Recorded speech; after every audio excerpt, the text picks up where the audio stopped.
Star kitchen मध्ये तुमचं मनापासून खूप खूप स्वागत आहे।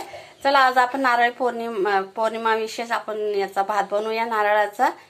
तांदूळ मी भिजत ठेवले होते, 10 मिनिटांसाठी भिजून झालेले आहेत। बदाम घेतलेत, काजू, मनुके आणि वेलची घेतलेली आहे आणि गुळ घेतलाय एवढा अर्धी वाटी खोबरं।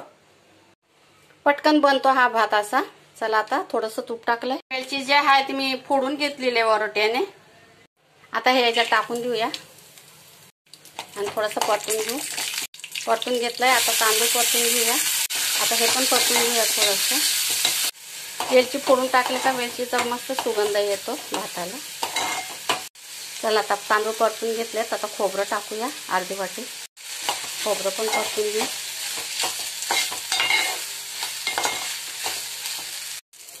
अशा पद्धतीने बनवा मस्तपैकी। झालं बघा परतून आता खोबरं पण। आता पाणी टाकूया। पाणी एवढं टाकायचं आहे की फक्त तांदूळ बुडायला पाहिजे। तांदूळ भिजवलेले आहेत ना तर लवकर शिजून जातात बघा। हे बघा भात बुडला एवढंच पाणी टाकायचं आहे आणि आता झाकण ठेवून द्यायचं आणि गॅस बारीक करायचा आहे। थोडंसं आता खोबरं टाकून द्यायचं आहे। आपलं खोबरं बोलते सॉरी, गूळ टाकायचं आहे। तुम्ही तुमच्या आवडीप्रमाणे गोड टाकू शकता, एवढं मला बस होईल। गावठी गुळ आहे हा, काळा गोड असतो भरपूर। आणि थोडीशी अर्धा चमचा साखर आणि जास्त हलवायचे नाही, नाहीतर तुकडे होऊन जातील भाताचे। अलगद हलवायचं ना। आता झाकण ठेवून द्यायचं। झालेलं आहे मिक्स करून। आता गॅस एकदम बारीक करायचा आहे आणि बारीक गॅसवरच आपल्याला लगेच शिजून जाणार आहे हा भात। चला बघूया। हे बघा किती मोकळा झालाय। पुन्हा थोडंसं वाफवूया।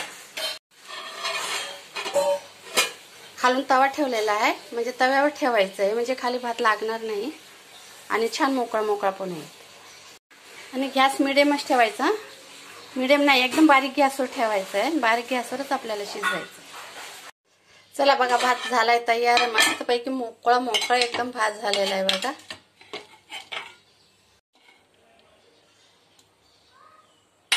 असा एकदम सोप्या पद्धतीचा, वेळ न लागता लगेच बनतोय आणि एकदम मोकळा पण भात झालेला आहे छान एकदम। आणि अगर व्हिडिओ माझा आवडलाच असला तर सबस्क्राईब नक्की करा। लाईक करून कमेंट करून सांगा कशी झाली आपली नारळाचा भात।